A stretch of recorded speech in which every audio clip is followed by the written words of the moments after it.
ഓം നമ ശിവായ. നാളെ ശുഭമാണോ എന്നുള്ള പ്രതിദിന ജ്യോതിഷ പരമ്പരയിലേക്ക് എല്ലാ പ്രിയപ്പെട്ട ജ്യോതിഷ വിശ്വാസികളെയും ലോകാസമസ്ത സുഖിനോ ഭവന്തു എന്നുള്ള പ്രാർത്ഥനയോടുകൂടി വളരെ സ്നേഹത്തോടെ ഹാർദവമായി സ്വാഗതം ചെയ്യുന്നു. നാളെ 2024 മെയ് മാസം 17-ാം തീയതി വെള്ളിയാഴ്ച ദിവസം 1299 ഇടവ മാസം 3-ാം തീയതി, ഇന്ത്യൻ തീയതി വൈശാഖ മാസം 27-ാം തീയതി. നാളത്തെ സൂര്യോദയം രാവിലെ 6:07 അസ്തമയം വൈകുന്നേരം 6:30 നാളത്തെ തിഥി ദശമി തിഥിയാണ്. നാളത്തെ ഉദയാൽപരം നക്ഷത്രം പൂരം നക്ഷത്രം. പൂരം നക്ഷത്രം ആരംഭിക്കുന്ന സമയം വ്യാഴാഴ്ച വൈകുന്നേരം 6:16 അവസാനിക്കുന്ന സമയം, പൂരം നക്ഷത്രം അവസാനിക്കുന്ന സമയം വെള്ളിയാഴ്ച രാത്രി 9:19 അപ്പോൾ ഈ സമയത്ത് ജനിക്കുന്ന കുട്ടികൾ പൂരം നക്ഷത്ര ജാതകരാണെന്നുള്ളത് അറിഞ്ഞുകൊള്ളുക. പൂരം നക്ഷത്രം എന്ന് പറയുന്നത് ചിങ്ങക്കൂറിൽപ്പെട്ട മനുഷ്യഗണത്തിൽപ്പെട്ട സ്ത്രീ നക്ഷത്രമാണ് പൂരം നക്ഷത്രം. ഈ പൂരം നക്ഷത്രത്തിൻ്റെ ദേവത ആര്യമാവാണ്. ഈ നക്ഷത്രത്തിൻ്റെ മൃഗം ചുണ്ടലിയാണ്, ഭൂതം ജലമാണ്, പക്ഷി ചകോരമാണ്, വൃക്ഷം പ്ലാശാണ്. ശുക്രദശയിലാണ് ഈ നക്ഷത്ര ജാതകരുടെ ജനനം. അതായത് പൂരം നക്ഷത്ര ജാതകരുടെ ജീവിതത്തിൽ ആദ്യമായിട്ട് വന്നു ചേരുന്ന ദശാകാലമാണ് ശുക്രദശാകാലം. അപ്പോൾ അവർ ജീവിതത്തിൽ ദശാകാലം അനുഭവിക്കാൻ തുടങ്ങുന്നത് ശുക്രദശാകാലം മുതലാണെന്നുള്ളത് മനസ്സിലാക്കുക. പൂരനക്ഷത്ര ജാതകരെക്കുറിച്ച് ജ്യോതിഷം പറയുന്നത് സംഭാഷണ ചാതുര്യം കൊണ്ട് ആരെയും വശത്താക്കുവാൻ കഴിവുള്ളവരാണെന്നാണ് പറയുന്നത്. അതുപോലെ തന്നെ മേലുദ്യോഗസ്ഥരുടെ പ്രീതി പിടിച്ചു പറ്റുവാൻ കഴിവുള്ളവരാണെന്നും പറയുന്നു. സ്വാശ്രയശീലരാണിവർ. അതായത് അവർ സ്വന്തം ബുദ്ധിയാലും സ്വന്തം കഴിവിനാലും ജീവിതത്തെ വിജയിപ്പിച്ചെടുക്കുവാൻ ശ്രമിക്കുന്നവരാണ്. മറ്റുള്ളവരെ ആശ്രയിക്കത്തില്ല. എങ്കിലും ചില സമയങ്ങളിലൊക്കെ മറ്റുള്ളവരുടെ ഉപദേശം തേടും. പക്ഷെങ്കിൽ ആ ഉപദേശം തേടിയാലും അവരുടേതായ സ്വന്തം കഴിവുകൊണ്ടായിരിക്കും അവർ ആ പദ്ധതികളൊക്കെ നടപ്പിലാക്കുക, അത് വിജയിപ്പിച്ചെടുക്കുക എന്നുള്ളതാണ് ജ്യോതിഷം പറയുന്നത്. ഇവർക്ക് ആത്മാർത്ഥ സുഹൃത്തുക്കൾ കുറവായിരിക്കും എന്നും പറയുന്നു. കാരണം ഇവർക്ക് സുഹൃത്തുക്കളുമായിട്ടുള്ള ശത്രുത എപ്പോഴും ഇവരുടെ ജീവിതത്തിലുണ്ട്. അപ്പോൾ ഇവർ ഏത് സാഹചര്യത്തിലാണെങ്കിലും, തൊഴിൽ മേഖലയിലാണെങ്കിലും അല്ലെങ്കിൽ എവിടെയാണെങ്കിലും നല്ല ഒരു സുഹൃത്ത് ബന്ധം ഇവർക്കുണ്ടാകുകയില്ല. അവിടെ ഇവർക്ക് ശത്രുത ഉണ്ടാകും. അങ്ങനെയുള്ള പ്രശ്നങ്ങളൊക്കെ ഇവരുടെ ജീവിതത്തിൽ വന്നു ചേരുമെന്നുള്ളതാണ് ഒരു പ്രത്യേകത. അത് ഇവരുടേതായ കുഴപ്പം കൊണ്ടും ഉണ്ടാകും എന്ന് ജ്യോതിഷം പറയുന്നുണ്ട്. ജ്യോതിഷം പറയുന്നത് ഇവർ സത്യസന്ധരാണ്, വിവേചന ബുദ്ധിയുള്ളവരാണ്, വിവേചന ശക്തി ഉള്ളവരാണ്, ജീവിതത്തിൽ വിജയ ശ്രീലാളിതരാണ്. എന്നാൽ ജനിക്കുന്ന സമയത്ത് ഗ്രഹങ്ങളുടെ സ്ഥാനം തെറ്റിപ്പോയാൽ ഇവർ കള്ളം പറയുന്നവരാണെന്നും ജ്യോതിഷം പറയുന്നുണ്ട്. അത് പൂരനക്ഷത്ര ജാതകരുടെ ഒരു പ്രത്യേകതയായിട്ട് മാത്രം ജ്യോതിഷം പറയുന്നൊരു കാര്യമാണ്. പൂരനക്ഷത്ര ജാതകരായിട്ടുള്ള സ്ത്രീകൾ സൗഭാഗ്യമുള്ളവരാണ്, സദാചാര ബോധമുള്ളവരാണ്, നീതിബോധമുള്ളവരാണ്, സാമർഥ്യമുള്ളവരാണ്, സന്താന സുഖമുള്ളവരാണ് എന്നൊക്കെയാണ് ജ്യോതിഷം പറയുന്നത്. അപ്പോൾ അത് നല്ല കാര്യം തന്നെയാണ്. എന്നാൽ അത്തം, ചോതി, അനിഴം, മകീരം എന്നീ നാളുകാരുമായുള്ള എല്ലാ ബന്ധങ്ങളും ഇവർ ഒഴിവാക്കണം. അത്തം, ചോതി, അനിഴം, മകീരം എന്നീ നാളുകാരുമായുള്ള എല്ലാ ഇടപാടുകളും പൂരനക്ഷത്ര ജാതകർ ഒഴിവാക്കണം. അതുപോലെ തന്നെ ഈ നക്ഷത്ര ദിവസങ്ങളിൽ ഇവരുടെ ജീവിതത്തിലെ പ്രധാനപ്പെട്ടതായ കാര്യങ്ങളൊന്നും ചെയ്യാൻ പാടില്ല എന്ന് ജ്യോതിഷം വിലക്ക് കൽപ്പിക്കുന്നു. അപ്പോൾ പൂരനക്ഷത്ര ജാതകരുടെ ജീവിതത്തിൽ ആദ്യമായിട്ട് വന്നു ചേരുന്ന ദശാകാലമാണ് ശുക്രദശാകാലം. ശുക്രദശാകാലം 20 വർഷമായിട്ടാണ് ജ്യോതിഷം ക്രമീകരിച്ചിരിക്കുന്നത്. എല്ലാവർക്കും 20 വർഷം കിട്ടണമെന്നില്ല. 19 വർഷം 6 മാസം, ചിലപ്പോൾ 19 വർഷം 11 മാസം. അപ്പോൾ അങ്ങനെ വ്യത്യസ്തമായ കാലയളവിലായിരിക്കും വന്നു ചേരുക. ഇപ്പോൾ ഈ വീഡിയോ കാണുന്ന പൂരനക്ഷത്ര ജാതകർ അവരുടെ ജീവിതത്തിലെ ദശാകാലം ഇപ്പോൾ ഏത് ദശാകാലമാണെന്നുള്ളത് അറിയാൻ വേണ്ടി അവർക്ക് വേണ്ടി ഞാൻ പറഞ്ഞു തരാം. ശ്രദ്ധിക്കുക. ഇപ്പോൾ ഞാൻ പറഞ്ഞല്ലോ, പൂരനക്ഷത്ര ജാതകരുടെ ജീവിതത്തിൽ ആദ്യമായിട്ട് വന്നു ചേരുന്ന ദശാകാലം ശുക്രദശാകാലം. 20 വർഷമാണ് ജ്യോതിഷം അതിന് കാലപരിധി വച്ചിരിക്കുന്നത്. അപ്പോൾ ഈ 20 വർഷത്തിൽ ഒരു 15 വർഷം ഒരു ജാതകന് കിട്ടിയിട്ടുണ്ടെങ്കിൽ 15 വയസ്സ് വരെ ശുക്രദശാകാലമായിരിക്കും. പിന്നീട് തൊട്ടടുത്ത ദശാകാലം 6 വർഷം ഇവർക്ക് സൂര്യദശാകാലമാണ്. അപ്പോൾ 21 വയസ്സായി. പിന്നെ 10 വർഷം ചന്ദ്രദശാകാലം 31ആയി. പിന്നെ 7 വർഷം കുജദശാകാലം 38ആയി. പിന്നെ 18 വർഷം രാഹുദശാകാലം 56ആയി. പിന്നീട് വ്യാഴദശാകാലം 16 വർഷമുണ്ട്. 56, 6, 62, 10, 72 വയസ്സായി. അത് കഴിഞ്ഞാൽ പിന്നെ 19 വർഷം ശനിദശാകാലം. അപ്പോൾ 72, 9, 81, 10, 91 വയസ്സായി. അത് കഴിഞ്ഞാൽ 17 വർഷം ബുധദശാകാലം 17 വർഷം ബുധദശാകാലമാണ്. അപ്പോൾ 91 7 98 108 കഴിഞ്ഞാൽ പിന്നെ 7 വർഷം കേതു ദശാകാലം, അങ്ങനെ 115 ഇങ്ങനെ പോകുന്നു ഇതിൻ്റെ കണക്ക്. ഇപ്പോൾ ഗ്രഹനില കയ്യിലുള്ളവർക്ക്, ഗ്രഹനിലയിൽ ജനനശിഷ്ട ദശാകാലമെന്ന് എഴുതിയിട്ടുള്ളവർക്ക് അവരുടെ ദശാകാലം ഏത് ദശാകാലമാണെന്നുള്ളത് അറിയാൻ വേണ്ടി ആ ജനനശിഷ്ട ദശാകാലത്തോടു കൂടി തൊട്ടടുത്ത ദശാകാലമായ സൂര്യദശാകാലം 6 വർഷം അങ്ങനെ കൂട്ടി വന്നാൽ പ്രായമനുസരിച്ച് അത് എത്ര വരെ നിൽക്കുന്നുവോ അതുപ്രകാരം അവരുടെ ദശാകാലം കണ്ടുപിടിക്കാം. ദശാകാലം അനുകൂലമാണെങ്കിൽ ഓക്കെ, പ്രതികൂലമാണെങ്കിൽ ദശാകാലത്ത് ആരുടെ അപഹാര കാലമാണെന്നുള്ളത് ഒരു അസ്ട്രോളജറെ കണ്ട് നോക്കി അതിനുള്ള പരിഹാരങ്ങളും ഒക്കെ ചെയ്തു കഴിഞ്ഞാൽ ഒരു ദശാകാലത്ത് മറ്റ് പല ഗ്രഹങ്ങളുടെ അപഹാരകാലം വരും. അപ്പോൾ അത് ഇപ്പം വ്യാഴദശാകാലം 16 വർഷമാണെങ്കിലും വ്യാഴം 16 വർഷവും ശോഭനമായ നല്ല അനുഭവങ്ങൾ തരണമെന്നില്ല. അപഹാരനാഥന്മാരുടെ ആശ്രയിച്ചിരിക്കും കാര്യങ്ങളൊക്കെ പോവുക. അപ്പോൾ അപഹാരനാഥന്മാർ ദോഷമാണ് ചെയ്യുന്നതെങ്കിൽ അപഹാരനാഥന്മാർ ചിലപ്പോൾ 2 വർഷം 3 വർഷം 1.5 വർഷമൊക്കെ ദോഷം ചെയ്യുന്ന സമയമാണെങ്കിൽ ആ സമയത്ത് അത് മനസ്സിലാക്കി പരിഹാരങ്ങൾ ചെയ്യുക, അതിന് പ്രത്യേകം പറഞ്ഞിട്ടുള്ള കാര്യങ്ങളൊക്കെ ചെയ്തെടുക്കുക. അതിനൊരു അസ്ട്രോളജറുടെ സഹായം തേടേണ്ടി വരും എന്നുള്ള കാര്യവും ഞാൻ ഈ സമയത്ത് ഓർപ്പിക്കുന്നു. അപ്പോൾ അതിനെക്കുറിച്ച് വ്യക്തമായി മനസ്സിലായി എന്ന് ഞാൻ വിചാരിക്കുന്നു. അപ്പോൾ ആർക്കെങ്കിലും ഇത്തരത്തിലുള്ള അറിവുകൾ നേടണമെങ്കിൽ വാട്സപ്പിൽ ഞാൻ എൻ്റെ നമ്പർ കൊടുത്തിട്ടുണ്ട്, എന്നെയും സമീപിക്കാവുന്നതാണ്. ഞാനും ആ ഗ്രഹനില നോക്കി കാര്യങ്ങളൊക്കെ പറഞ്ഞു തരാം. തീർച്ചയായിട്ടും ജീവിത പുരോഗതിക്ക് ആവശ്യമായിട്ടുള്ള ജ്യോതിഷപരമായ കാര്യങ്ങളൊക്കെ ഞാനും പറഞ്ഞു തരാം. താല്പര്യമുള്ളവർ എന്നെയും ബന്ധപ്പെടാം. എൻ്റെ നമ്പറൊക്കെ ഇതിനകത്ത് കൊടുത്തിട്ടുണ്ട്. അപ്പോൾ ഇനി നമ്മൾ ഈ അധ്യായത്തിൽ ചിന്തിക്കുന്ന വിഷയം, നാളെ പൂരനക്ഷത്ര ദിവസമാണ്. പൂരനക്ഷത്ര ദിവസപ്രകാരം ആർക്കൊക്കെയാണ് നല്ല ഫലങ്ങൾ വന്നു ചേരുന്നു എന്നുള്ളതാണ് നമ്മൾ അടുത്തതായിട്ട് ചിന്തിക്കാൻ പോകുന്ന വിഷയം. നാളത്തെ ദിവസം ഭരണി, കാർത്തിക, പൂയം, തിരുവാതിര, മകം, മൂലം, പൂരാടം എന്നീ നാളുകാർക്ക് നല്ല അനുഭവങ്ങൾ വന്നു ചേരുന്ന ദിവസമാണെന്നാണ് ജ്യോതിഷം പറയുന്നത്. ഭരണി, കാർത്തിക, പൂയം, തിരുവാതിര, മകം, മൂലം, പൂരാടം എന്നീ നാളുകാരുടെ ജീവിതത്തിൽ നല്ല അനുഭവങ്ങൾ വന്നു ചേരുന്ന ദിവസമാണെന്ന് ജ്യോതിഷം പറയുന്നു. പ്രതികൂലമായ അനുഭവങ്ങൾ വന്നു ചേരാൻ ഇടയുള്ളത് തിരുവോണം, ആയില്യം, പുണർദം, മകയിരം എന്നീ നാളുകാരുടെ ജീവിതത്തിലാണെന്നും ജ്യോതിഷം പറയുന്നു. പ്രതികൂലമായ അനുഭവങ്ങൾ വന്നു ചേരാൻ സാധ്യതയുള്ളത് തിരുവോണം, ആയില്യം, പുണർദം, മകയിരം എന്നീ നാളുകാരുടെ ജീവിതത്തിലാണെന്നും ജ്യോതിഷം പറയുന്നു. ബാക്കിയുള്ള നാളുകാരുടെ ജീവിതത്തിൽ സുഖദുഃഖ സമ്മിശ്രമായ അനുഭവങ്ങളായിരിക്കും വന്നു ചേരുക എന്നുള്ളതും ജ്യോതിഷം എടുത്തു പറയുന്നുണ്ട്. ഇനി നാളെ പകൽ സമയത്തെ ശുഭസമയം പറഞ്ഞു തരാം. നാളെ വെള്ളിയാഴ്ച ദിവസമാണ്. രാവിലെ 6 മണി 7 മിനിറ്റ് മുതൽ 7 മണി 37 മിനിറ്റ് വരെ ശുഭസമയമാണ്. പിന്നീട് 9 മണി 7 മിനിറ്റ് മുതൽ 10 മണി 37 മിനിറ്റ് വരെ ശുഭസമയമാണ്. അതിനുശേഷം 11 മണി 36 മിനിറ്റ് മുതൽ 1:37 വരെ, ഉച്ചകഴിഞ്ഞ് 1 മണി 37 മിനിറ്റ് വരെ ശുഭസമയമാണ്. പിന്നീട് 3 മണി 7 മിനിറ്റ് മുതൽ 5 മണി 15 മിനിറ്റ് വരെയും ശുഭസമയമാണ്. ആയതിനാൽ നാളെ വെള്ളിയാഴ്ച ദിവസം ഈ ശുഭസമയം നോക്കി ജീവിതത്തിലെ പ്രധാനപ്പെട്ടതായ കാര്യങ്ങളൊക്കെ ചെയ്തെടുത്ത് ജീവിത വിജയം നേടണമെന്ന് ജ്യോതിഷം ഓർപ്പിക്കുന്നു. അതിനുവേണ്ടിയാണ് ഓരോ ദിവസവും ശുഭസമയം എടുത്തു പറഞ്ഞു തരുന്നത്. ഇനി ചിന്തിക്കാൻ പോകുന്നത് സംഖ്യാജ്യോതിഷമാണ്. നാളെ ഇംഗ്ലീഷ് മാസ തീയതി 17ആണ്. ആ 17നെ ഒറ്റസംഖ്യ ആക്കണം, 8 വരും. 1 + 7 = 8. അങ്ങനെ ഏതൊരു മാസത്തെയും 8, 17, 26 എന്നീ തീയതികളിൽ ജനിച്ചവരുടെ ജന്മസംഖ്യ 8 വരുന്നു. അപ്രകാരം 8 വരുന്നവർക്ക് നാളത്തെ ദിവസം പ്രതികൂലമായ അനുഭവങ്ങളായിരിക്കും വന്നു ചേരുക എന്നാണ് സംഖ്യാജ്യോതിഷം പറയുന്നത്. പരിഹാരമായിട്ട് പറയുന്നത് കടും നീല, കടും പച്ച, മഞ്ഞ നിറങ്ങളിലുള്ള വസ്ത്രങ്ങൾ ധരിച്ചാൽ മതിയെന്നാണ്. അപ്പോൾ ഈ പ്രതികൂലങ്ങളൊക്കെ മാറി നല്ല അനുഭവങ്ങൾ വന്നു ചേരും. അത് കൂടുതലായിട്ടും ഉപകാരപ്പെടുന്നത് പേരിൽ ഇംഗ്ലീഷ് അക്ഷരമാലയിലെ FP എന്നീ അക്ഷരങ്ങൾ ഉള്ളവർക്കാണെന്നും ജ്യോതിഷം പറയുന്നു. അപ്പോൾ തീർച്ചയായിട്ടും ഈ കാര്യം ഫോളോ ചെയ്യുക, ജീവിത വിജയം നേടുക. ഇനി നമ്മൾ ഈ അധ്യായത്തിൽ ചിന്തിക്കാൻ പോകുന്ന വിഷയം നക്ഷത്രഫലമാണ്. നക്ഷത്രഫലം പറയുന്നതിന് മുമ്പ് 1-2 കാര്യങ്ങൾ പറഞ്ഞുകൊള്ളട്ടെ. ആദ്യമായിട്ട് ഈ ചാനൽ കാണുന്ന പ്രിയപ്പെട്ടവർ ഈ ചാനലൊന്ന് സബ്സ്ക്രൈബ് ചെയ്യുക, ലൈക്ക് ചെയ്യുക, ഷെയർ ചെയ്യുക, കമൻറ്റ് ചെയ്യുക. തുടർച്ചയായിട്ട് എല്ലാ ദിവസവും വീഡിയോ കാണുവാൻ ശ്രമിക്കുക. അതുപോലെ തന്നെ ജ്യോതിഷപരമായ സേവനങ്ങൾ പ്രിയപ്പെട്ടവർക്ക് ആവശ്യമുണ്ടെങ്കിൽ എൻ്റെ ഫോൺ നമ്പറൊക്കെ ഈ സ്ക്രീനിൽ കൊടുത്തിട്ടുണ്ട്.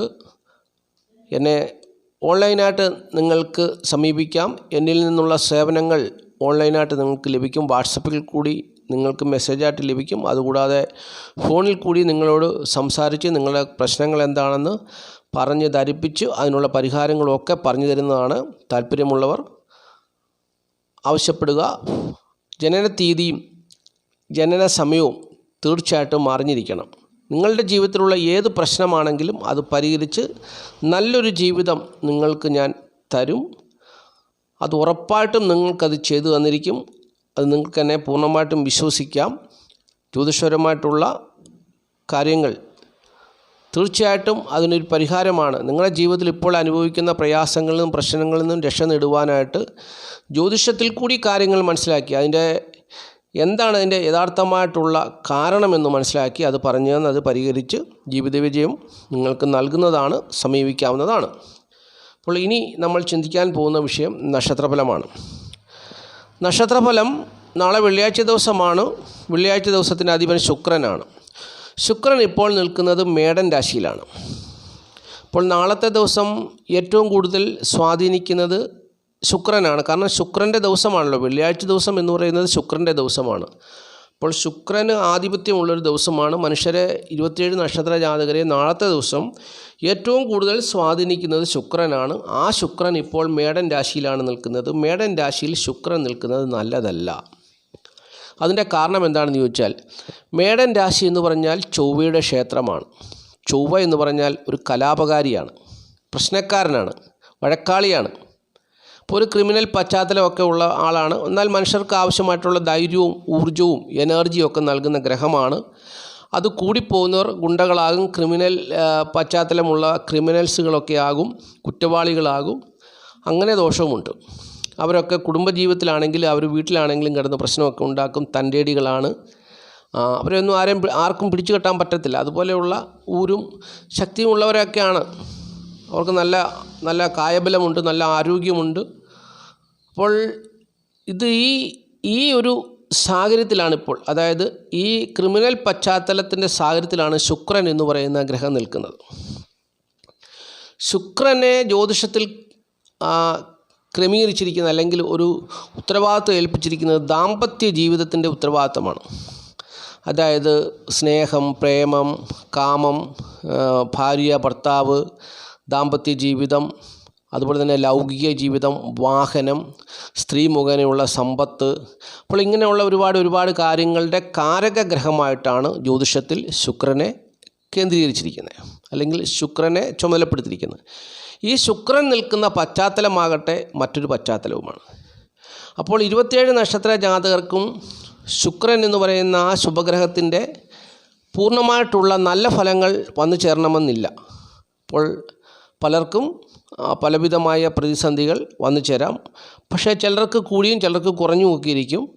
അത് അവർ ജനിച്ച സമയത്ത് ഈ ഗ്രഹങ്ങൾ നിൽക്കുന്ന സ്ഥാനം വെച്ചായിരിക്കും എന്നുള്ളതാണ് മനസ്സിലാക്കുക. അപ്പോൾ നമുക്ക് ചിന്തിക്കാം, നാളത്തെ ദിവസം മേടക്കൂറിൽപ്പെട്ട അശ്വതി, ഭരണി, കാർത്തികക്കാൽ നാളുകാരെ സംബന്ധിച്ചോളം അവരുടെ ജന്മഭാവത്തിലാണ് ഈ ശുക്രൻ നിൽക്കുന്നത്. അപ്പോൾ ജന്മഭാവത്തിൽ നിൽക്കുന്ന ശുക്രൻ അവർക്ക് അനുകൂലമായ നല്ല ഫലങ്ങളെ കൊടുക്കും എന്നാണ് പറയുന്നത്. അപ്പോൾ അവർക്ക് നാളത്തെ ദിവസം ശുക്രൻ നല്ല ഫലങ്ങളെ കൊടുക്കും.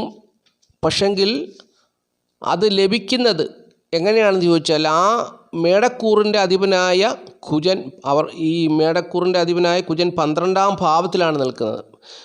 കുജൻ 12ാം ഭാവത്തിൽ നിൽക്കുന്നു, നഷ്ടഭാവത്തിൽ നിൽക്കുന്നു. അവിടെ 7ാം ഭാവാധിപനായ ശുക്രൻ വന്ന് നിൽക്കുന്നു. അങ്ങനെ ആ ശുക്രൻ അവിടെ വന്ന് നിൽക്കുന്നത് കൊണ്ട് അവർക്ക് നാളത്തെ ദിവസം നല്ല ആരോഗ്യം കൊടുക്കും. അതുപോലെ തന്നെ അറിവുള്ളവനായി തീരും. കീർത്തിയും ധനവുമൊക്കെ ഉണ്ടാകും. നല്ല അനുഭവങ്ങൾ അവരുടെ ജീവിതത്തിൽ വന്നു ചേരും.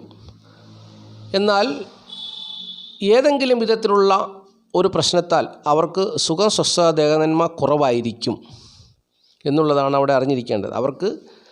അവർക്കിപ്പോൾ ദാമ്പത്യ ജീവിതത്തിൽ അനുകൂലമായ ഒരു നിലപാടുണ്ട്, അല്ലെങ്കിൽ സ്നേഹിക്കുന്ന ഒരു പെൺകുട്ടിയുമായിട്ട് നല്ല സ്നേഹബന്ധത്തിൽ പോകും. അവർക്ക് വീട്, സ്വത്ത്, ഭൂമി ഒഴികെ ബാക്കിയുള്ള കാര്യങ്ങളിൽ പുതിയ വാഹനം വാങ്ങിക്കാൻ പറ്റും. അപ്പോൾ അതുപോലെയുള്ള നല്ല അനുഭവങ്ങൾ അവരുടെ ജീവിതത്തിൽ വന്നു ചേർന്നാൽ പോലും ഏതെങ്കിലും വിധത്തിലുള്ള ഒരു അസ്വസ്ഥത, സുഖക്കുറവ് അവർക്ക് നാളെ അവരുടെ ജീവിതത്തിൽ വന്നു ചേരുമെന്നുള്ളതാണ് മേടക്കുറകാരെ സംബന്ധിച്ചോളം, അശ്വതി, ഭരണി, കാർത്തികക്കാൽ നാളുകാരെ സംബന്ധിച്ചോളം അറിഞ്ഞിരിക്കേണ്ട കാര്യം. ഇനി ഇടവക്കൂറുകാരെക്കുറിച്ച് ചിന്തിച്ചാൽ, ഇടവക്കൂറിൽപ്പെട്ട കാർത്തിക മുക്കാൽ, രോഹിണി, മകരം 2 പാദം നാളുകാരെ സംബന്ധിച്ചോളം നാളത്തെ ദിവസം അവർക്ക് ബന്ധുജനങ്ങളിൽ നിന്ന് ദോഷാനുഭവങ്ങൾ വന്നു ചേരാൻ സാധ്യതയുണ്ട്. അതുപോലെ തന്നെ കപട ഹൃദയത്തോടു കൂടിയുള്ള ഒരു പെരുമാറ്റമായിരിക്കും ഈ നാളുകാർ നാളത്തെ ദിവസം ചെയ്യുക. അതായത് ഉള്ളിൽ വെച്ച് പെരുമാറുന്നൊരു ദിവസമായിരിക്കും നാളത്തെ ദിവസം. അപ്പോൾ അവർക്ക് ധനത്തിൻ്റെ സ്ഥിതിയും കുടുംബജീവിത സുഖക്കുറവും അല്ലെങ്കിൽ അവരുടെ മൊത്തത്തിലുള്ള ആരോഗ്യസ്ഥിതിയും അവരുടെ സുഖവും സ്വസ്ഥത ദേഹനന്മയൊക്കെ ഉയർച്ച താഴ്ചകളിൽ കൂടി പോകുന്നൊരു ദിവസമാണ് നാളത്തെ ദിവസം എന്നുള്ളത് അറിഞ്ഞുകൊള്ളുക. കുടുംബസുഖക്കുറവ് വരാം, അതുപോലെ തന്നെ ധനത്തിന് ബുദ്ധിമുട്ടും വരാം. എന്നാൽ അതേസമയം തന്നെ ധനം വന്നു ചേരാനും കുടുംബസുഖം ഉണ്ടാകുവാനും സാധ്യതയുണ്ട്. അങ്ങനെ ഉയർച്ച താഴ്ചകളിൽ കൂടി കയറ്റ ഇറക്കത്തിൽ കൂടി പോകുന്നൊരു ദിവസമാണ് നാളത്തെ ദിവസം എന്നുള്ളത് മനസ്സിലാക്കുക. ഇനി മിഥുനക്കൂറാണ്. മിഥുനക്കൂറിൽപ്പെട്ട മകരം, 2 പാദം, തിരുവാതിര, പുണർതം, മുക്കാൽ നാളുകാർക്ക് നാളത്തെ ദിവസം കലാകാരന്മാരൊക്കെ ശോഭിക്കുന്നൊരു ദിവസമാണ് നാളത്തെ ദിവസം. അവർക്ക് ബഹുമതിയും അംഗീകാരവും ഒക്കെ കിട്ടാൻ സാധ്യതയുള്ളൊരു ദിവസമാണ്. നല്ല പെരുമാറ്റമുള്ളവരാണ്, സൽഗുണ സമ്പന്നരായി നാളെ ശോഭിക്കുന്നൊരു ദിവസമാണ്. വളരെ മര്യാദയോടുകൂടി, എളിമയോടുകൂടി, താഴ്മയോടുകൂടിയൊക്കെ പ്രവർത്തിക്കുന്നൊരു ദിവസമാണ്. അതുകൊണ്ട് അവർക്ക് നാളത്തെ ദിവസം നല്ല ഒരു അനുഭവം വന്നു ചേരുന്നൊരു ദിവസമാണെന്നുള്ളത് അറിഞ്ഞുകൊള്ളുക. ഇനിയും കർക്കിടകക്കൂറാണ്. കർക്കിടകക്കൂറിൽപ്പെട്ട പുണർതം, കാല്, പൂയം, ആയില്യം നാളുകാരെ സംബന്ധിച്ചോളം നാളത്തെ ദിവസം വസ്ത്രവ്യാപാര മേഖലയിലും സ്വർണ്ണ വ്യാപാര മേഖലയിലും ഒക്കെ പ്രവർത്തിക്കുന്നവർക്ക് അനുകൂലമായൊരു ദിവസമാണ്. അതുപോലെ തന്നെ കൃഷി കൊണ്ട് നേട്ടം വന്നു ചേരുന്നൊരു ദിവസമാണ്. സാഹിത്യകാരന്മാർ, കലാകാരന്മാരൊക്കെ ശോഭിക്കുന്നൊരു ദിവസമാണ്. ധനലാഭം വന്നു ചേരാൻ സാധ്യതയുള്ള ദിവസമാണ്. നല്ല ആരോഗ്യസ്ഥിതിയും എല്ലാ സൗഭാഗ്യങ്ങളും അനുഭവിക്കാൻ സാധ്യതയുള്ളൊരു ദിവസമാണെന്നുള്ളത് കർക്കിടകക്കൂറിൽപ്പെട്ട പുണർതം, കാല്, പൂയം, ആയില്യം നാളുകാർ അറിഞ്ഞിരിക്കുക. ഇനി ചിങ്ങക്കൂറാണ്. ചിങ്ങക്കൂറിൽപ്പെട്ട മകം, പൂര, ഉത്രം, കാൽ നാളുകാർക്ക് നാളത്തെ ദിവസം അവർ ജനങ്ങളാൽ അറിയപ്പെടുന്നവരായിരിക്കും. ഭാഗ്യം കൊണ്ട് ജനങ്ങളാൽ അറിയപ്പെടുന്നവരാകുവാൻ സാധ്യതയുണ്ട്. അവരെ തേടി ഭാഗ്യം വരുവാൻ സാധ്യതയുണ്ട്. അപ്പോൾ ഇവർ സ്വന്തം കഴിവുകൊണ്ട്, ചിങ്ങക്കൂറിൽപ്പെട്ട മകം, പൂര, ഉത്രം, കാൽ സ്വന്തം കഴിവുകൊണ്ട്, സ്വന്തം പരിശ്രമം കൊണ്ട് അവർ ഭാഗ്യത്തെ പോയി അന്വേഷിച്ച് കണ്ടെത്തി അവർ ഭാഗ്യം നേടുന്നവരാണെന്നാണ് ജ്യോതിഷം പറയുന്നത്. അപ്പോൾ അത്തരത്തിലുള്ള നല്ല അനുഭവങ്ങൾ അവരുടെ ജീവിതത്തിൽ വന്നു ചേരാൻ സാധ്യതയുള്ള ഒരു ദിവസമാണ് നാളത്തെ ദിവസം എന്നുള്ളത് അറിഞ്ഞുകൊള്ളുക. ഇനി കന്നിക്കൂറാണ്. കന്നിക്കൂറിൽപ്പെട്ട ഉത്രം, മുക്കാൽ, അത്തം, ചിത്തിര 2 പാദം നാളുകാർക്ക് നാളത്തെ ദിവസം അവർക്ക് അത്ര അനുകൂലമായ ഒരു ദിവസമല്ലെങ്കിലും കൃഷി കൊണ്ടുള്ള നേട്ടം, അതുപോലെ തന്നെ വീട്ടിൽ ഈ കന്നുകാലികളെയൊക്കെ വളർത്തുന്നവരൊക്കെ ആണെങ്കിൽ അത് മുഖേനയുള്ള നേട്ടം, അതുപോലെ തന്നെ അവരുടെ സമ്പാദ്യം കൊണ്ടുള്ള നേട്ടം, നേരത്തെ ചിട്ടി കാര്യങ്ങളിലൊക്കെ കൂടിയിട്ടുള്ളവർക്ക് ചിട്ടി ലഭിക്കുവാനും, അല്ലെങ്കിൽ ആ സമ്പാദ്യം ലഘു സമ്പാദ്യ പദ്ധതികളിലൊക്കെ ചേർന്ന് നെറുക്കെടുപ്പൊക്കെ ഉണ്ടെങ്കിൽ അത് മുഖേന ധനം വന്നു ചേരുവാനും ഒക്കെ സാധ്യതയുള്ളൊരു ദിവസമാണ്. അപ്പോൾ അങ്ങനെയുള്ള നല്ല അനുഭവങ്ങൾ വന്നു ചേരാൻ സാധ്യതയുണ്ട്. എങ്കിലും ദാമ്പത്യ ജീവിത പ്രശ്നങ്ങൾ ഉണ്ടാകുവാൻ സാധ്യതയുണ്ട്. ഇപ്പോൾ അവർക്ക് 7-ൽ ചൊവ്വ നിൽക്കുന്ന സമയമാണ്. അപ്പോൾ അങ്ങനെ ഒരു വിഷയം കൂടി ഉള്ളതുകൊണ്ട് പലരിലും ഭാര്യയും ഭർത്താവും തമ്മിൽ അത്ര സ്വരച്ചേർച്ചയിൽ പോകുന്നില്ല. ഏതെങ്കിലും ഒരു വിഷയത്തിൽ അവർ കലഹിക്കുന്നവരായിരിക്കും, അഭിപ്രായ വ്യത്യാസത്തിൽ കൂടി പോകുന്നവരായിരിക്കും. ഒരു പൂർണ്ണ തൃപ്തിയോടുകൂടി ദാമ്പത്യ ജീവിതം നയിക്കുന്നവരല്ല നാളത്തെ ദിവസം. അതാണ് നാളത്തെ ദിവസത്തെ അവരുടെ അനുഭവം. എന്നാൽ മറ്റുള്ള കാര്യങ്ങളിൽ അവർക്ക് നേട്ടം ഉണ്ടാവും എന്നുള്ളതും കൂടി അറിഞ്ഞുകൊള്ളുക. ഇനിയും തുലാക്കൂറാണ്. തുലാക്കൂറിൽപ്പെട്ട ചിത്തിര 2 പാദം, ചോതി, വിശാഖം, മുക്കാൽ നാളുകാർക്ക് നാളത്തെ ദിവസം ഭാര്യാസുഖം, കുടുംബസുഖം, സന്താന ഭാഗ്യം എന്നിവയൊക്കെ ഉണ്ടാകുന്നൊരു ദിവസമാണ്. എന്നാൽ നാളത്തെ ദിവസം ചിലർക്ക് മറ്റു അപവാദം കേൾക്കുവാൻ, മറ്റ് സ്ത്രീകൾ മുഖേനയുള്ള അപവാദങ്ങൾ അല്ലെങ്കിൽ പുരുഷന്മാർ മുഖേനയുള്ള അപവാദം കേൾക്കുവാൻ സാധ്യതയുള്ളൊരു ദിവസമാണെന്നുള്ളത് അറിഞ്ഞുകൊള്ളുക. വലിയ അധ്വാനമില്ലാതെ പ്രവൃത്തികൾ ചെയ്ത് ധനം സമ്പാദിക്കാൻ പറ്റുന്നൊരു ദിവസവും കൂടിയാണ്. പ്രത്യേകിച്ച് സ്ത്രീകൾ മുഖേന ധനം വന്നു ചേരാൻ സാധ്യതയുള്ളൊരു ദിവസമാണ്. എങ്കിലും അവിടെ ഒരു കലഹ സാഹചര്യം, ഒരു അഭിപ്രായ വ്യത്യാസത്തിൻ്റെ അല്ലെങ്കിൽ ഒരു പ്രശ്നത്തിൻ്റെ സാഹചര്യം ഉണ്ടാകും. അത് സന്തോഷമായിട്ട് അല്ലെങ്കിൽ നാളത്തെ ദിവസം അത് അനുഭവത്തിൽ വന്നു ചേരത്തില്ല. അവിടെ പ്രശ്നങ്ങൾ ഉണ്ടാകാൻ സാധ്യതയുണ്ട് എന്നുള്ള കാര്യമാണ് അറിഞ്ഞിരിക്കേണ്ടത്. അതുപോലെ തന്നെ പുനർവിവാഹം ആലോചിക്കുന്നവർക്ക് നാളത്തെ ദിവസം പുനർവിവാഹ സാധ്യത കാണുന്ന ഒരു ദിവസവുമാണെന്നുള്ളത് അറിഞ്ഞുകൊള്ളുക. ഇനി വൃശ്ചികക്കൂറാണ്. വൃശ്ചികക്കൂറിൽപ്പെട്ട വിശാഖം, കാല, അനിഴം കേട്ട നാളുകാരെ സംബന്ധിച്ചോളം നാളത്തെ ദിവസം ശത്രുക്കൾ മൂലം സാമ്പത്തികമായ നഷ്ടങ്ങളും അപവാദങ്ങളും ദോഷങ്ങളും ഒക്കെ വന്നു ചേരാൻ സാധ്യതയുള്ളൊരു ദിവസമാണ്. കാര്യതടസ്സം അനുഭവപ്പെടുന്നൊരു ദിവസമാണ്. ബന്ധുക്കളിൽ നിന്നും അന്യജനങ്ങളിൽ നിന്നുമൊക്കെ ദോഷഫലങ്ങൾ വന്നു ചേരാൻ സാധ്യതയുള്ള ദിവസമാണ്. അപ്പോൾ നാളത്തെ ദിവസം അപവാദം കേൾക്കാൻ സാധ്യതയുണ്ട്. ബന്ധുക്കൾ മുഖേന ദോഷങ്ങൾ വന്നു ചേരാൻ സാധ്യതയുണ്ട്. സാമ്പത്തിക നഷ്ടം വന്നു ചേരാൻ സാധ്യതയുണ്ട്. അപ്പോൾ ഇങ്ങനെയുള്ള തിക്താനുഭവങ്ങളൊക്കെ നാളത്തെ ദിവസം വൃശ്ചികക്കൂറുകാരുടെ ജീവിതത്തിൽ വന്നു ചേരാൻ സാധ്യതയുണ്ട് എന്നുള്ള കാര്യം അറിഞ്ഞിരിക്കുക. ഇനി ധനുക്കൂറാണ്. ധനുക്കൂറിൽപ്പെട്ട മൂലം, പൂരാട, ഉത്രാടം, കാൽ നാളുകാരെ സംബന്ധിച്ചോളം നാളത്തെ ദിവസം അവർക്ക് നല്ല അനുഭവങ്ങൾ പ്രതീക്ഷിക്കാവുന്നൊരു ദിവസമാണ്. കുടുംബസുഖം, ധനനേട്ടം, അതുപോലെ തന്നെ ബുദ്ധിപരമായ പ്രവർത്തനം, പെൺമക്കൾ മുഖേനയുള്ള ഭാഗ്യാനുഭവങ്ങൾ, കീർത്തി, നേതൃപാടവം, നല്ല ദാമ്പത്യ ജീവിതം. അപ്പോൾ അങ്ങനെ നല്ല ഭാര്യ, നല്ല ഭർത്താവ് എന്നീ അനുഭവങ്ങൾ അവരുടെ ജീവിതത്തിൽ വന്നു ചേരുന്നൊരു ദിവസമാണ് നാളത്തെ ദിവസം എന്നുള്ളത് അറിഞ്ഞുകൊള്ളുക. ഇനി മകരക്കൂറാണ്. മകരക്കൂറിൽപ്പെട്ട ഉത്രാടം, മുക്കാൽ, തിരുവോണം, അവിട്ടം, 2 പാദം നാളുകാരെ സംബന്ധിച്ചോളം നാളത്തെ ദിവസം മാതാവിൻ്റെ സ്വത്തുവകകൾ അവരുടെ ജീവിതത്തിൽ വന്നു ചേരുവാൻ സാധ്യതയുള്ളൊരു ദിവസമാണ്. മാതാവിൽ നിന്നുള്ള നല്ല അനുഭവങ്ങൾ അവർക്ക് വന്നു ചേരാൻ സാധ്യതയുള്ള ദിവസമാണ്. അപ്പോൾ വീട്, വാഹനം, സമ്പത്ത്, ഉയർന്ന ഉദ്യോഗം എന്നിവയ്ക്ക് നാളത്തെ ദിവസം സാധ്യതയുണ്ട് എന്നുള്ള കാര്യം കൂടി അറിഞ്ഞുകൊള്ളുക. അതുപോലെ തന്നെ നാളത്തെ ദിവസം ഈ അഭിപ്രായ വ്യത്യാസത്തിന്, ഈ വിഷയങ്ങളിൽ അഭിപ്രായ വ്യത്യാസത്തിനും സാധ്യതയുണ്ടെന്നുള്ള കാര്യമാണ് പ്രത്യേകിച്ച് അറിഞ്ഞിരിക്കേണ്ടത്. മാതാവിൻ്റെ സ്വത്തുവകകളൊക്കെ വന്നു ചേരാൻ സാധ്യതയുണ്ട്.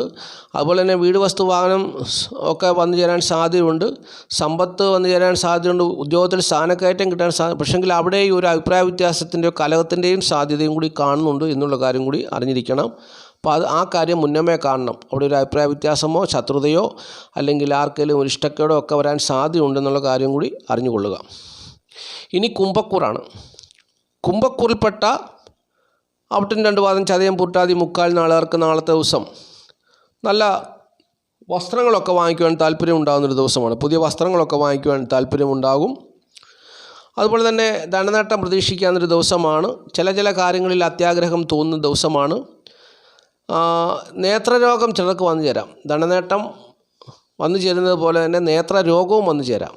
അപ്പോൾ അങ്ങനെ കണ്ണിന് ദീനം വന്നു ചേരാവുന്നൊരു സാധ്യതയുള്ള ദിവസമാണെന്നുള്ളതാണ് മറ്റൊരു കാര്യം. അപ്പോൾ നാളത്തെ ദിവസം ഒരു ശുഭാപ്തി വിശ്വാസത്തോടു കൂടി, നേത്രരോഗം വന്നു ചേർന്നാൽ പോലും ശുഭാപ്തി വിശ്വാസത്തോടു കൂടി നാളത്തെ ദിവസം പ്രവർത്തിക്കുക, ജീവിത വിജയം നേടുക എന്നുള്ള ഒരു അനുഭവം, ഒരു ചിന്താഗതി അവരിൽ ഉണ്ടാകുന്നൊരു ദിവസമാണ്. അപ്പോൾ അവർക്ക് അവരെക്കുറിച്ച് തന്നെ ഒരു വിശ്വാസം വരുന്ന ദിവസമാണെന്നുള്ളതാണ് അതിൻ്റെ അർത്ഥം. അപ്പോൾ അങ്ങനെ അവർ പ്രവർത്തിച്ച് ജീവിത വിജയം നേടും. പുതിയ വസ്ത്രങ്ങളൊക്കെ വാങ്ങിക്കും. നല്ല രീതിയിൽ മറ്റുള്ളവരോട് സംസാരിക്കും. നല്ല പെരുമാറ്റത്തിൽ കൂടിയൊക്കെ അവർ പല കാര്യങ്ങളും നേടിയെടുക്കും എന്നുള്ളതാണ് അറിഞ്ഞിരിക്കേണ്ടത്. ഇനിയും മീനക്കൂറാണ്. മീനക്കൂറിൽപ്പെട്ട പൂർട്ടാതി, കാൽ, ഉത്രട്ടാതി, രേവതി നാളുകാരെ സംബന്ധിച്ചോളം നാളത്തെ ദിവസം അവർക്ക് സ്ത്രീകൾ മുഖേന ധനം വന്നു ചേരുവാൻ സാധ്യതയുണ്ട്. സ്ത്രീകൾ മുഖേന കുടുംബസുഖം, ധനസുഖം, ധനപരമായ നേട്ടം ഒക്കെ പ്രതീക്ഷിക്കാവുന്നൊരു ദിവസമാണ് നാളത്തെ ദിവസം. അതുപോലെ തന്നെ ബുദ്ധിശക്തി വർദ്ധിക്കുന്നൊരു ദിവസമാണ്. സൗന്ദര്യബോധം വർദ്ധിക്കുന്നൊരു ദിവസമാണ്. അവർക്ക് അവരെക്കുറിച്ചുള്ള ഒരു സൗന്ദര്യബോധം ഉണ്ടാകുന്നൊരു ദിവസമാണ്. അപ്പോൾ അങ്ങനെയുള്ള പോസിറ്റീവ് എനർജി ലഭിക്കുന്നൊരു ദിവസമാണ്. അതുപോലെ തന്നെ അവർക്ക് നാളത്തെ ദിവസം സമ്പത്ത് വർദ്ധിക്കും, അതിനുള്ള സാധ്യതയുണ്ട്. കലാകാരന്മാരായിട്ടുള്ളവർ ശോഭിക്കാൻ സാധ്യതയുണ്ട്. ഗാനരചയിതാവ്, ഗായകർ എന്നിവരൊക്കെ ശോഭിക്കുന്നൊരു ദിവസമാണ്. ഒരുപക്ഷെ നാളത്തെ ദിവസം ഈ ശുക്രൻ്റെ സാന്നിധ്യം, ജന്മനാ ശുക്രൻ്റെ സാന്നിധ്യമുള്ളവർക്ക്, ശുക്രൻ്റെ അനുകൂലമായ ഫലം ഉള്ളവർ നാളത്തെ ദിവസം ഒരു പാട്ട് പാടിയാൽ അത് ഹിറ്റാവുന്നൊരു ദിവസമാണ്. അങ്ങനെയൊക്കെയാണ് ജനങ്ങളാൽ അറിയപ്പെടുന്ന ദിവസമാണ്. അപ്പോൾ അങ്ങനെ ഉള്ള നല്ല അനുഭവങ്ങൾ അവരുടെ ജീവിതത്തിൽ വന്നു ചേരുന്ന ദിവസമാണ്. ടാലൻ്റ് ഉള്ളവർക്ക്, ജന്മനാ ടാലൻ്റ് ഉള്ളവർ നാളത്തെ ദിവസം അവർക്ക് കിട്ടിയ ടാലൻ്റ് പ്രകാരമുള്ള കാര്യങ്ങളിൽ ഏർപ്പെട്ടാൽ നാളത്തെ ദിവസം അവർ പ്രസിദ്ധരാകുന്നതാണ്. കീർത്തിയും പ്രശസ്തിയും ഒക്കെ അവർക്ക് വന്നു ചേരുന്നൊരു ദിവസമാണെന്നുള്ളതാണ് അറിഞ്ഞിരിക്കേണ്ടത്. അപ്പോൾ ഇത്രയും കാര്യങ്ങളാണ് നക്ഷത്രഫലമായിട്ട് പറഞ്ഞു തരുവാനുള്ളത്. നാളത്തെ ദിവസം മഹാദേവൻ എല്ലാ പ്രിയപ്പെട്ടവരെയും സമൃദ്ധിയായിട്ട് അനുഗ്രഹിക്കട്ടെ എന്ന് ഞാൻ ആത്മാർത്ഥമായിട്ട് പ്രാർത്ഥിക്കുന്നു. മഹാദേവനിൽ വിശ്വസിക്കുക, ഓം നമഃ ശിവായ മന്ത്രം ചൊല്ലുക. മഹാദേവൻ തീർച്ചയായിട്ടും എല്ലാവരെയും കാത്തുപരിപാലിക്കും.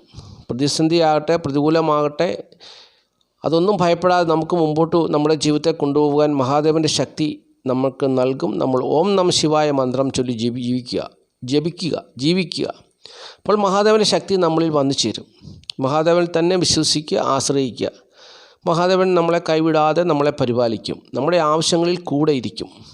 നമുക്കൊന്നിനും ബുദ്ധിമുട്ടേണ്ട ഒരു സാഹചര്യം വരത്തില്ല. നമ്മുടെ ബുദ്ധിമുട്ടും പ്രയാസങ്ങളെല്ലാം മഹാദേവൻ മനസ്സിലാക്കി അതെല്ലാം പരിഹരിച്ച് നമ്മളെ നടത്തും. അതുകൊണ്ട് മഹാദേവനിൽ തന്നെ വിശ്വസിക്കുക, ആശ്രയിക്കുക, ഓം നമഃ ശിവായ മന്ത്രം ചൊല്ലുക. മഹാദേവൻ നമ്മളെ കാണും.